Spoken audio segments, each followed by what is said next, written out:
आज हम लेकर आ चुके हैं सोलो लेवलिंग सीजन 3 के एपिसोड 5 को। और आज जिन्वू का सामना उससे होने वाला है जिसने जिन्वू के सिस्टम को क्रिएट किया था, क्योंकि जिन्वू कार्टिनन टेम्पल में वापस लौट चुका है। तो चलिए अब वीडियो को स्टार्ट करते हैं। हमारी पिछली वीडियो में आपने देखा था कि जिन्हा के स्कूल के पास जो नया गेट खुला था, उस गेट के अंदर कार्टिनन टेम्पल का भी गेट था। और डबल डंजन के गेट के सामने आते ही जिन्वू वहां पर पहुंच जाता है और वहां फंसे हंटर्स को बाहर भेजकर खुद कार्टिनन टेम्पल के अंदर चला जाता है। कार्टिनन टेम्पल के अंदर आने के बाद जिन्वू रूल वाले स्टैचू से पूछता है कि तो तुम हो उसके कंट्रोल में, जहां वह खतरनाक स्माइल करते हुए जिन्वू से बोलता है कि आखिरकार तुम इतनी दूर तक आ ही गए। इसके बाद हम जापान के एयरपोर्ट पर यूरी को देखते हैं, जिसे जापान में खुले एस रैंक गेट को ब्रेक होने से रोकने के लिए जापानीज गवर्नमेंट द्वारा हायर किया गया है। यह वही बंदा है जिसके पास रेजी की टीम डील करने गई। यूरी को देखते ही एयरपोर्ट के बाहर खड़े रिपोर्टर्स उसे घेर लेते हैं। रिपोर्टर्स यूरी से पूछते हैं कि वो एक एस रैंक के गेट को किस तरह रोकेगा।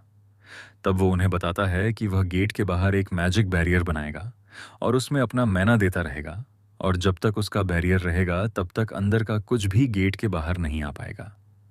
तब रिपोर्टर्स उससे पूछते हैं कि तो क्या आप अकेले ही गेट को संभालने के लिए काफ़ी हैं? तब वह बोलता है कि अकेले उसके लिए यह नामुमकिन है। वह बताता है कि उसका मैजिक आसपास के माना को एब्जॉर्ब करता है, इसीलिए अगर टोक्यो के आसपास बड़ी मात्रा में मैना क्रिस्टल्स होंगे तो उसका उसका मैजिक क्रिस्टल्स के माना को एब्जॉर्ब करके बैरियर बना देगा, और यह बैरियर गेट के सामने एक बड़ी दीवार जैसे बन जाएगा। इसके बाद यूरी बोलता है कि यह याद रखना कि मैं तुम सबको बचाने जा रहा हूँ। उसकी इन बातों को मिस्टर गो और जिनचुल भी टीवी में देख रहे होते हैं। उसे देखकर मिस्टर गो जिनचुल से बोलता है कि मुझे नहीं पता कि वो एस रैंक गेट को ब्लॉक कर पाएगा या नहीं, लेकिन इतना पता है कि अगर वो फेल हुआ तब क्या होने वाला है। इसके बाद मिस्टर गो उससे जिन्वू के बारे में पूछता है। जिनचुल उसे बताता है कि वो अब भी गेट्स को बंद करने में लगा है। जिनचुल मिस्टर गो को एक लिस्ट दिखाता है जिसमें उन जगहों के डंजन थे जहां रेड करने के लिए जिन्वू उनसे परमिशन लेना चाहता है। मिस्टर गो लिस्ट देखकर हैरान हो जाता है कि जिन्वू इतने सारे गेट्स की परमिशन मांग रहा है, लेकिन मिस्टर गो और जिनचुल ये सोचकर खुश होते हैं कि एक नई गिल्ड दूसरे गिल्ड से ज्यादा पावरफुल है।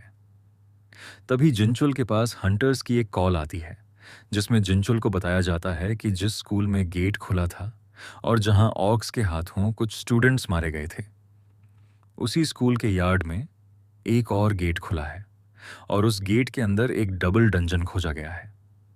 डबल डंजन सुनते ही जिनचुल के पसीने आ जाते हैं। इसके बाद जिनचुल को एक और बात बताई जाती है कि जिन्वू उस डबल डंजन के अंदर जा चुका है।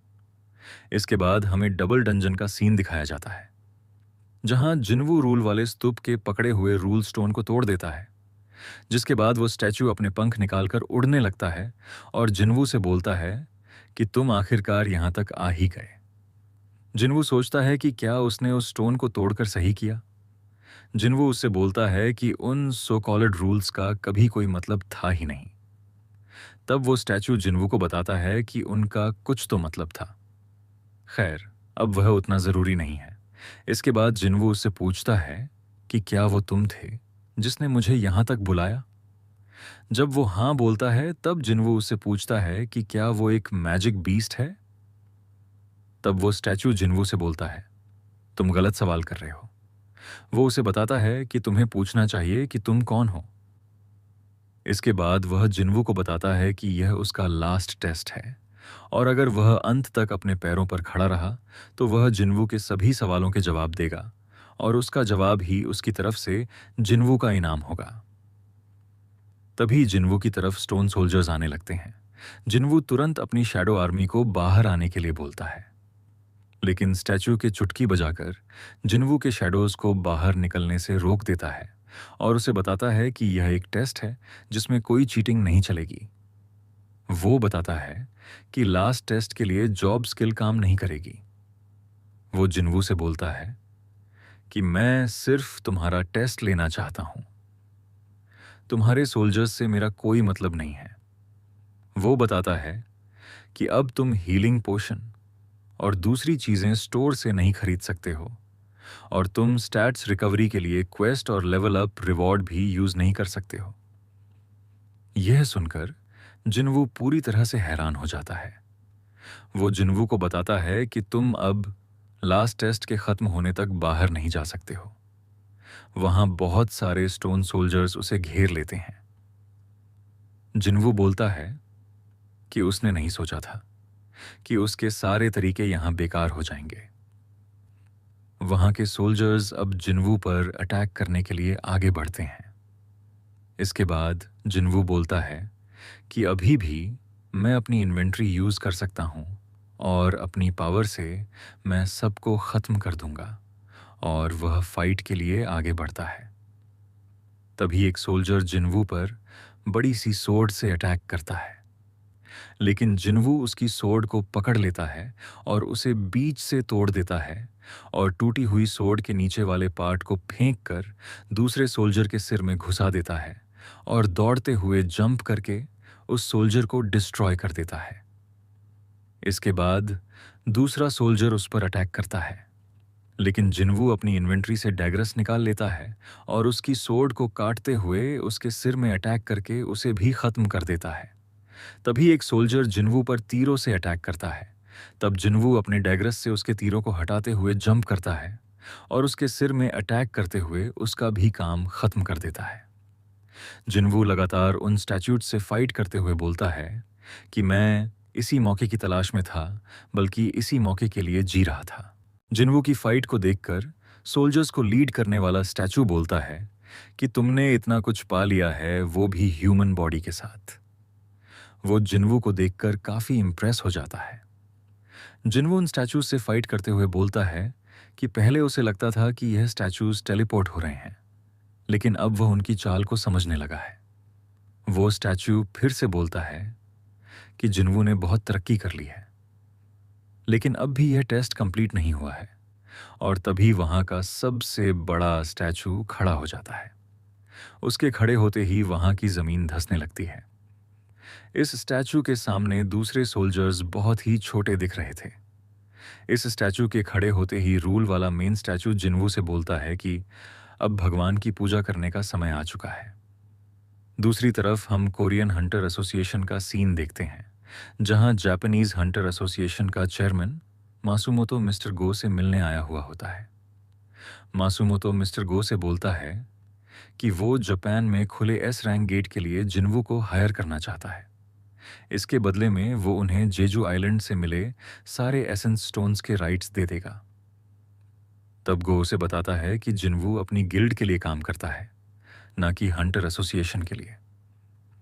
मासुमोतो बोलता है कि वह हंटर एसोसिएशन की हेल्प के बिना जिन्वू से नहीं मिल सकता है, और जेजू आइलैंड के एसेंस स्टोन्स के राइट्स केवल जिन्वू से मिलवाने के लिए है।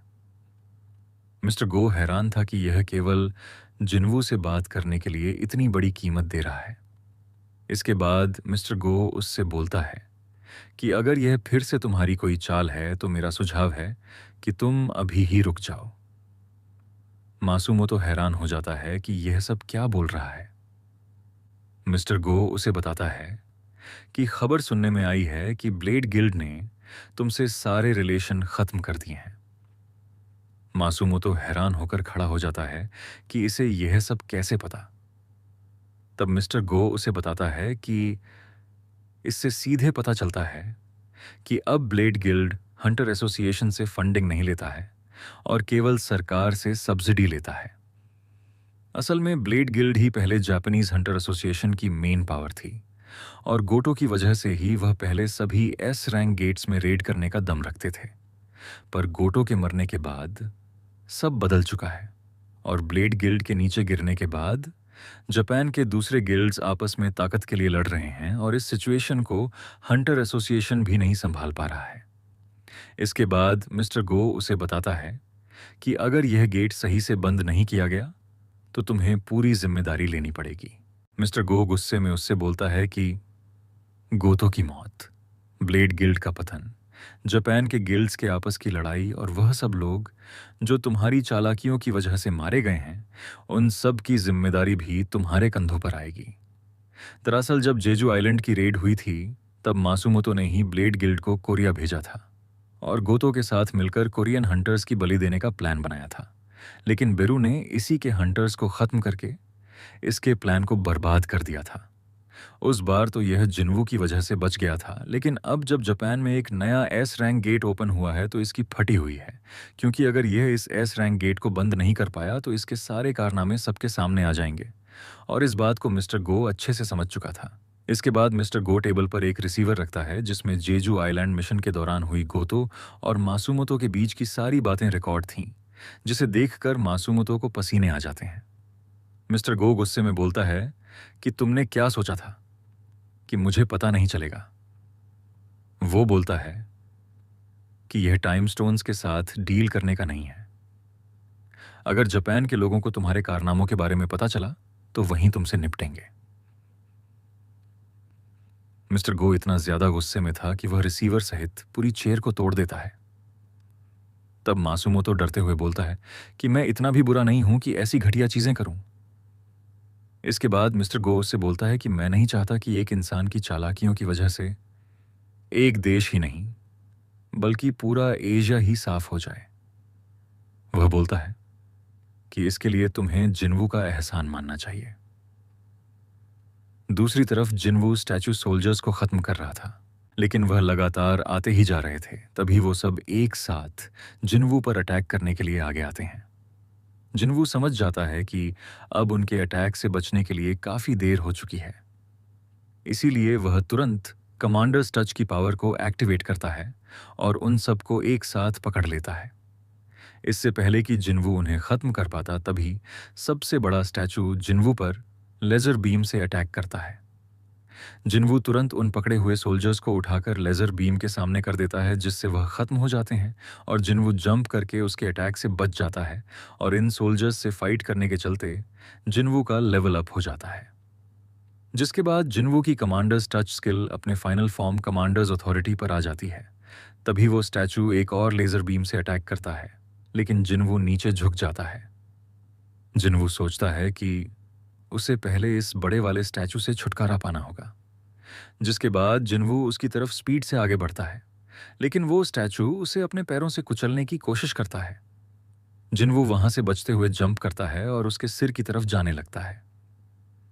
तभी वो स्टैचू एक और लेजर बीम से अटैक करने वाला था, लेकिन जिन्वू अपनी स्पीड के साथ कमांडर्स अथॉरिटी की पावर को मिक्स करके ग्रेविटेशनल पुल के साथ उसके ब्लाइंड स्पॉट पर अटैक करता है और सीधे उसके शोल्डर के पास पहुंच जाता है, जिससे वो लेजर बीम के अटैक से भी बच जाता है।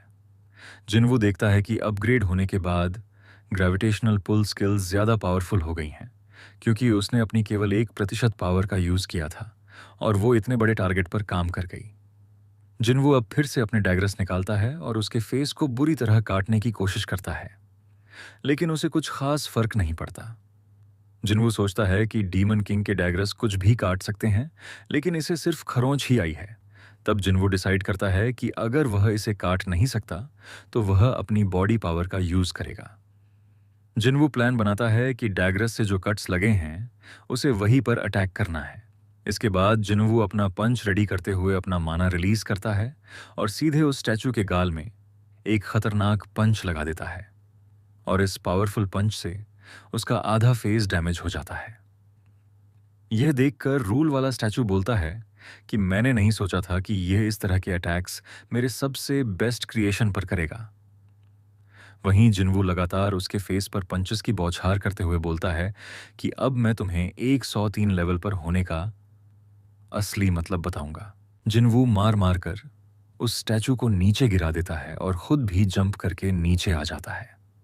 नीचे आते ही छोटे वाले स्टैचूज उस पर अटैक कर देते हैं, लेकिन जिन्वू कमांडर्स अथॉरिटी को एक्टिवेट करता है और उन सबको नीचे पटक कर खत्म कर देता है।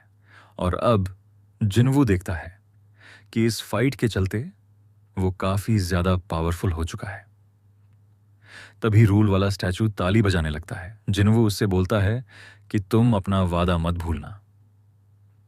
तब वो स्टैचू बताता है, ठीक है, लेकिन अभी यह टेस्ट खत्म नहीं हुआ है।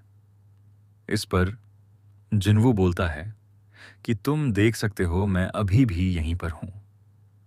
तभी जिन्वू को अर्जेंट क्वेस्ट की नोटिफिकेशन आती है, जिसके बाद वह जिन्वू को बताता है कि मैं खुद तुम्हारा लास्ट टेस्ट हूं। वह बताता है कि अगर तुमने दिए गए टाइम के अंदर अपने अपोनेंट को नहीं हराया तो तुम्हारा दिल काम करना बंद कर देगा। जिन्वू का टाइम अब स्टार्ट हो जाता है। जिन्वू फिर से उससे पूछता है कि आखिर तुम हो कौन। तब वह बताता है कि मैं इस सिस्टम का आर्किटेक्ट हूं और मैंने ही इस सिस्टम को बनाया है। जिसके बाद आर्किटेक्ट जिन्वू से पूछता है कि क्या तुम मेरे आंसर से सेटिस्फाइड हो। इसके बाद हमें बाहर के गेट का सीन दिखाया जाता है।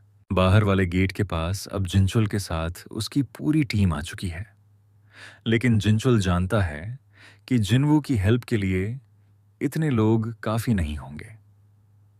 गेट के पास में जाते ही जिनचुल के पसीने आ जाते हैं, क्योंकि अंदर से उसे हड्डी कपा देने वाला ऑरा फील हो रहा था। जिनचुल सबको बताता है कि उसे माना का खतरनाक तूफान फील हो रहा है। जिनचुल अपनी टीम से पूछता है कि क्या कोई आसपास बड़ी गिल्ड है। उसे बताया जाता है कि रेड के लिए हंटर्स गिल्ड तैयार है। साथ ही चोई और चाहिन भी आने के लिए मान चुके हैं। तब जिनचुल उन्हें बोलता है कि तुरंत हंटर्स गिल्ड को इमरजेंसी रिक्वेस्ट भेज दो। दूसरी तरफ जिन्वू आर्किटेक्ट से फाइट करने के लिए तैयार था। आर्किटेक्ट अब अपने पंखों को अपने एक्स्ट्रा हाथ में कन्वर्ट कर लेता है और अब उसके 8 हाथ हो चुके थे। जिसके बाद आर्किटेक्ट इतनी स्पीड से जिन्वू पर अटैक करता है कि वह कुछ समझ नहीं पाता। जिन्वू उसके अटैक को हाथों से ब्लॉक करने की कोशिश करता है, लेकिन इससे कोई फर्क नहीं पड़ता। उसके इस पंच से जिन्वू इतना तेज उड़ते हुए पीछे क्रैश होता है कि उसके मुंह से ब्लड आ जाता है। जिन्वू वापस उठता है, तभी आर्किटेक्ट अपने सभी हाथों से पंचों की बौछार कर देता है, लेकिन जिन्वू रूलर्स हैंड की पावर से खुद को बचाए रखता है। जिसे देखकर आर्किटेक्ट उसकी तारीफ करता है और जिन्वू के फेस में फिर से एक पंच लगा देता है। लेकिन इस बार जिन्वू भी उसे खतरनाक पंच लगा देता है, जिससे अब दोनों दूर हो जाते हैं। जिसके बाद आर्किटेक्ट बोलता है कि किसने सोचा था कि मुझे किसी इंसान के साथ फाइट करने में इतना मजा आएगा। वहीं जिन्वू सोचता है कि इसने मुझे 100 लेवल के पार होते ही यहां बुला लिया। इसे लगा होगा इसके आगे मैं कुछ नहीं हूं। लेकिन जिन्वू जानता है कि वह आर्किटेक्ट को मार सकता है। जिन्वू फिर से उससे पूछता है उसने यह सिस्टम क्यों बनाया है और मुझे उसके एक प्लेयर के रूप में क्यों चुना है, और आखिर अभी इस दुनिया में हो क्या रहा है। तब वो जिन्वू से बोलता है कि तुम्हें लगता है कि अगर तुम मुझे मार दोगे तो तुम्हारे सवालों के जवाब नहीं मिलेंगे। यह बोलकर वह अटैक करने के लिए आगे बढ़ता है। जिन्वू दौड़ते हुए सोचता है कि क्लोज कॉम्बैट से उसे कोई फायदा नहीं होगा, इसीलिए वो दूर से अटैक करने के लिए कमांडर्स अथॉरिटी का यूज करता है। आर्किटेक्ट उसका प्लान समझ जाता है और वह भी सेम टेक्निक यूज करते हुए उसे बताता है कि इस प्लान से कुछ नहीं होने वाला है। और अब जिन्वू भी समझ जाता है कि इस पर दूर से भी अटैक करने का कोई फायदा नहीं है। इसके बाद आर्किटेक्ट जिन्वू को बताता है कि तुम मुझे मारो या ना मारो, तुम्हें जो जवाब मिलेंगे वो सब सिस्टम में तभी सेट कर दिए गए थे जब मैंने यह सब कुछ बनाया था। इसके बाद आर्किटेक्ट के सभी हाथों में वहां के सोल्जर्स के वेपन आ जाते हैं। जिन्वू उससे पूछता है कि तुमने यह सब कैसे बनाया और तुमने मुझे यह पावर्स कैसे दी। तब आर्किटेक्ट बताता है कि मैंने तुम्हें नहीं चुना है, असल में मैं इसके खिलाफ था। वह बताता है कि मैं सिर्फ प्लेयर ब्रीडिंग सिस्टम का आर्किटेक्ट और मॉडरेटर हूं, और वह कॉन्फिडेंस के साथ अपने इस डिजाइन को परफेक्ट बोलता है। इसके बाद जिन्वू सोचता है कि उसके पास टाइम कम है, इसीलिए उससे सीधे भिड़ना होगा। वहीं आर्किटेक्ट भी बोलता है कि इस बचे हुए टाइम में मैं अपनी फुल पावर का यूज करूंगा। जिसके बाद वह स्पीड से जिन्वू पर अटैक करने लगता है, लेकिन तभी जिन्वू के साथ कुछ अजीब होता है। जिन्वू अब उसके सभी अटैक्स को आसानी से डॉज कर पा रहा था। जिन्वू को कुछ समझ नहीं आ रहा था, क्योंकि अब उसके सारे सेंसेस तेज हो चुके थे। वो अब उसके सारे वेपन्स की मूवमेंट्स को सेंस कर पा रहा था। वो देखता है कि जिन्वू और भी फास्ट होता जा रहा है और अब जिन्वू आगे बढ़ते हुए उसके एक हाथ को काट देता है। आर्किटेक्ट पूरी तरह से हैरान था क्योंकि वह एक नकली बॉडी में था। फिर भी जिन्वू के इस अटैक से उसे दर्द हो रहा था। वो समझ जाता है कि इसी वजह से जिन्वू को चुना गया था। आर्किटेक्ट बोलता है, जिसे तुमने काटा वो सिर्फ एक छोटा सा टुकड़ा था। वो गुस्से में जिन्वू से बोलता है कि तुम्हारी हिम्मत कैसे हुई, तुम सिर्फ एक इंसान हो। वहीं उसे हराने के लिए जिन्वू के पास अब कुछ ही टाइम बचा था। इसीलिए आर्किटेक्ट सभी स्टैचूज को वापस जोड़कर अपने सामने खड़ा कर लेता है। लेकिन जिन्वू फिर से कमांडर्स अथॉरिटी का यूज करता है और उन सबको एक साथ उड़ा देता है। जिन्वू अब स्पीड से उसकी ओर बढ़ता है और आर्किटेक्ट उस पर लगातार अटैक करता है। लेकिन जिन्वू उसके सभी अटैक्स से बचते हुए उसके पीछे आता है और उसके 2 हाथ उड़ा देता है। तभी वो जिन्वू पर अटैक करते हुए उसे पीछे कर देता है। लेकिन तभी पीछे से एक दूसरा स्टैचू अपनी शील्ड से जिन्वू पर अटैक कर देता है। उसे देखकर जिन्वू को याद आता है कि जब वह पहली बार यहाँ आया था तो यही स्टैचू था। अब लगातार टाइम कम हो रहा था। जिन्वू तुरंत जंप करके इस स्टैचू का भी सिर फोड़ देता है। इसके बाद जिन्वू अपने डैगर्स निकालता है और आर्किटेक्ट के सभी हाथों को काटते हुए उसे नीचे गिरा देता है और अपने डैगर को आर्किटेक्ट के गले में रख देता है।